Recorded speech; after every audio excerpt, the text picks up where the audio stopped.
સદગુરુ દેવની જય, સંત સમાજની જય, ભક્ત સમાજની જય. પ્રાતઃ વંદનીય સદગુરુદેવ, વિશ્વ વંદનીય કબીર સાહેબ, પૂજનીય સંત સમાજ, આદરણીય ભક્ત સમાજ.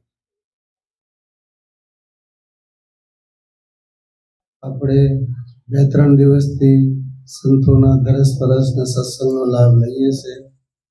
બહુ સારી વાત છે. તો અહીંયા હું બી થોડું બીજેપી આધાર ઉપર એકાદી સાખીને લઈને થોડો વિચારોને વ્યક્ત કરવાનો પ્રયાસ. આ સાખી આપણે બધા જાણતા હોઈએ, સાંભળતા હોઈએ. એની સંતોએ ટીકાવી એમની રીતે કરી છે. તો અહીંયા માનવ જીવન કર્મ ભૂમિકા છે.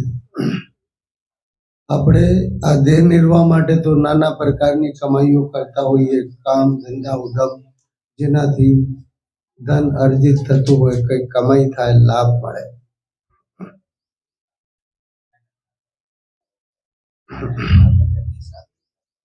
તો અહીંયા એક સાખીમાં સાહેબે કીધું કે કબીર કમાઈ આપણે કભો ન નિષ્ફળ જાય, જો બોયા પેડ બબૂલ કા આમ કહા સે હોય. તો અહીંયા સાહેબે કબીર કમાઈ આપણી, તો કબીર કમાઈ આપણી એટલે આપણે કહીએ આપણું જે સ્વરૂપ છે, જે ચેતન છે, જીવની કમાઈની વાત કરી. સંસારમાં બધા શરીરની કમાઈની વાત કરે છે, કમાઈ બી કરે છે ને એની વાત બી કરે છે, પણ જીવની કમાઈ કોઈ જાણતું નથી, કરતું નથી, એની વાત બી નથી કરતું. એટલે કબીર સાહેબે કીધું કે કબીર કમાઈ આપણી કભો ન નિષ્ફળ જાય. અહીંની કમાઈ તો નિષ્ફળ જ જાય છે, ક્યાંય સફળ નથી થતી. તો એ દુનિયા આખી આજે આ કમાઈની પાછળ ગાંડી છે, જે નિષ્ફળ જાય છે, સફળ જ નથી. ને આજે દુનિયામાં એનો જ વધારે દુઃખ છે, એનો જ દ્રંદ છે, એની જ ઉપાધિ છે. આજે દેશ દુનિયામાં યુદ્ધ ચાલે છે, લડાઈ ઝઘડા થાય છે, ઘર પરિવારમાં, રાગ દ્વેષ, કુટુંબમાં, પરિવારમાં, ગમે ત્યાં. તો આ કમાઈથી.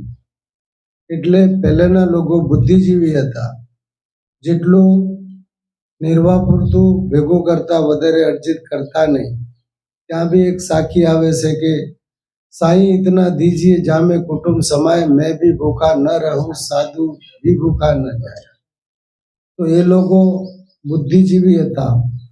તો આપણે અત્યારે કહીએ છીએ તો ગાંડા હતા, કે એમને તો અકલ નથી, અમે હોશિયાર. તો રાત દિવસ નાના કર્મ બગાડીને આજે માનવ કેટલા કર્મ બગાડે છે આ નશ્વર ધનને ભેગું કરવા માટે. આ કેવું છે કે આપણે ફળિયું વાળતા હોઈએ, કચરું બધું ભેગું કરીએ, પવન આવે તો ઉડીને પાછું આમ બધા બાપ દાદા ભેગું કરીને મરી ગયા, આપણે ભેગું કરીને મરી જશું. આમને એની પાછી લોકો લડે છે, ઝઘડે છે. એનું ઉદાહરણ છે મહાભારત. આજે આ બધું ભેગું કર્યું, એની જ લડાઈ હતી. તો આજે ગમે ત્યાં આપણે જોઈએ છે કે આ નશ્વર કમાઈ ને એની જ લડાઈ. તો એટલે આજે અમે ના નથી પાડતા, તમે આનાથી વધારે લડાઈ કરો, પણ સાચી કમાઈ તો જાણો. આજે કોઈ હું ભક્તિ વધારે કરું એમ લડાઈ કરે, હું સેવા વધારે કરું એમ લડાઈ એમ તો નથી કરતા. મારે ધન વધારે જોઈએ, કપડા હારા જોઈએ, ખાવા હારું જોઈએ, મકાન જોઈએ, દુકાન જોઈએ, આ જોઈએ. આ જે સંસારનું કોઈ સાથે આવતું નથી, એનો જીવનમાં વધારે ઉપયોગ નથી, એની જ લડાઈ માનવ કરીએ. તો આપણા સંતો ના નથી પાડતા, પણ સાચી લડાઈ તો કરો. વસ્તુ તો સાચી હોવી જોઈએ. હા, તો તમે કહે વિચાર તો કરો, પાકું તો કરો કે ભાઈ આપણી કમાઈ શું છે. તો એટલે આ પરખાવે છે કે ભાઈ કબીર કમાઈ આપણી. તો કબીર કમાઈમાં, જીવની કમાઈમાં જે આપણે દાન પુણ્ય પુરુષાર્થ કરશું, આ સત્સંગ કરશું ને આવી રીતે સત્સંગ એટલે સતનો સંગ. આજે માનવ દુનિયામાં જૂઠાનો સંગ કરે છે. આ જૂઠાના સંગમાં જ આવે છે ને બધું. આજે આ જાતિ પાતિ, નાતા ગોતા, આ બધું ખોટું જ છે. આજે મૂળમાં આપણે માનવ છે. ને માનવની આગળ જઈએ તો બધા આપણે ચેતન જીવ છે, કીડીથી કુંજ, એમાં બધા આપણા સ્વજાતિ છે, કોઈ વિજાતિ નથી. તો કોનાથી આપણે લડીએ, ઝઘડીએ, રાગદ્વેષ કરીએ, આપણા કર્મ બગાડીએ? હા, એટલે સબગઢ મેરા સાઈયા સુની સેજ ને કોઈ, બલિહારી વા ગટકી જામે પ્રગટ હોય. તો એટલે સંતો આપણને પરખાવે છે કે એમાં પ્રગટ કરો, તમે સ્વયંને જાણો ને એની કમાઈની જાણો.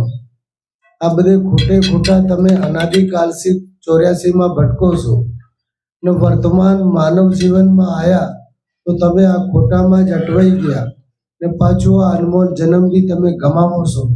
એના હાટું આપણને જગાવે છે સંતો.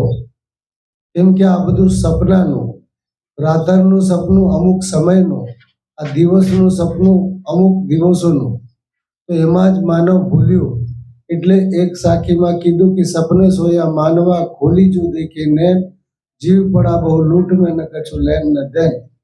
તો આપણે વિચાર વિવેકની નૈન ખોલીને જોઈએ, વિચાર કરીને, તો અહીંયા કઈ લેવા દેવા છે નથી. પણ તોય આમાં લૂંટાય છે, રાત દિવસ અનમોલ માનવ જીવન લૂંટાવીને જાય છે.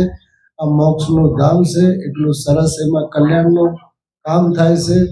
હંમેશા હંમેશા માટે આ બધા દુઃખોથી મુક્ત થઈ શકે છે. તો દુઃખ, જન્મ, મરણ ને ગર્ભવાસ એવા ઘણા બધા ને 3 ખાણીના દુઃખ ને વર્તમાનમાં આપણે માનવ જીવનમાં તો કેટલા બધા દુઃખ.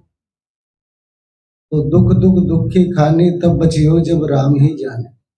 તો એટલે સાહેબ એ બી બતાવે છે કે આ દુઃખ, તો આના દુઃખોથી કેવી રીતે બચશું. તો જે આત્મ રામ છે એને જાણશો, સ્વયંને જાણશો, સ્વરૂપનું જાણશો તો કંઈ કરશો તો જ તમારા દુઃખ મટશે. બાકી કંઈ દુઃખ મટવા વાળા નથી. દુનિયામાં ગમે તે બધા કરીને મરી ગયા. આ પંડા પૂજારી ગુરવા લોકોના કહેવાના અનુસાર કે પથરા પાણી પૂજીને પેડ પૌધા પશુ પક્ષી બધાને પૂજાવી દીધા ને પછી ક્યાંય હોમ હવત વ્રત ઉપવાસ વગેરે નાના પ્રકારના કર્મ માર્ગ, ઉપાસના માર્ગ, ક્યાંય જ્ઞાન માર્ગ, વિજ્ઞાન માર્ગ, યોગ માર્ગ બધા ચલાવી આ લોકોને આ ઘટીમાં પીસીને હાવ માનવ જન્મને બરબાદ કરી નાખ્યું, બગાડી નાખ્યું. કબીરન ભક્તિ બિગાડ્યા, કંકર પથ્થર ધોય, અંતર મેં વિષ રાખી કે અમૃત ડારા હોય.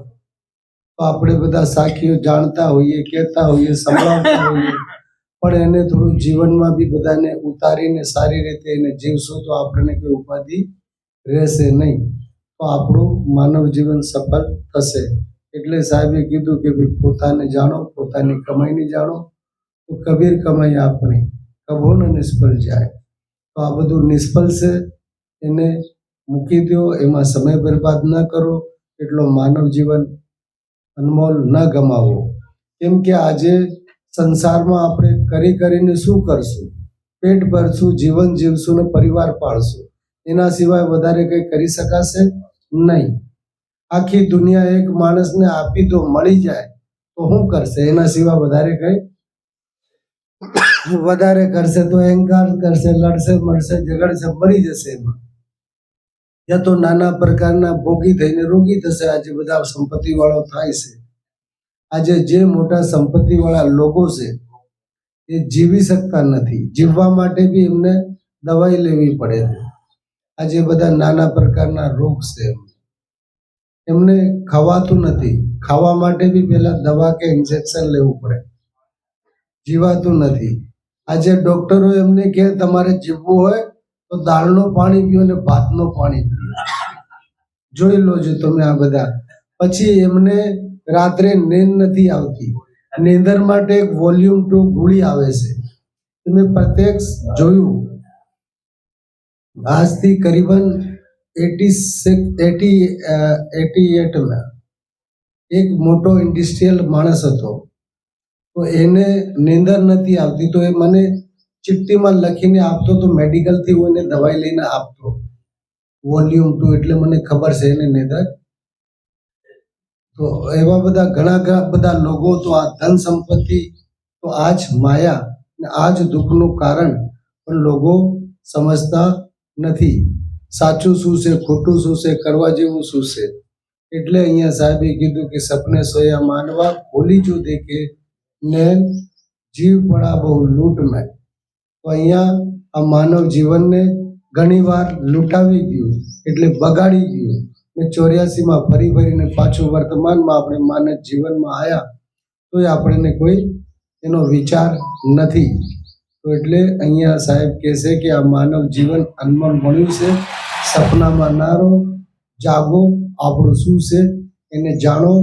જાણીને આ સફળ મનુષ્ય જીવન સફળ એવી કમાઈ કરી જાઓ કે તમે મોક્ષ ના પામી શકો તો પાછું માનવનું જીવન તો મળશે. જ્યાંથી તમે મૂક્યું ત્યાંથી પાછો શરૂ તો થશે નહીં. તો અહીંયા તો હાવ બગાડીને જ માનવ જાય છે. એટલે અહીંયા આપણે સંતો જગાવે છે, સાવધાન કરે છે. તો એટલે આપણે બધાને જાગૃત થઈ માનવ જીવન સફળ થાય એવું કંઈક કરી જવાની જરૂર છે. વધારે ન કહી વાણીને વિરામ આપો, કેમ કે બીજા બી સંતો છે એમની વાણીનો લાભ લેશો. બોલો સદગુરુ દેવની જય. બોલીએ શ્રી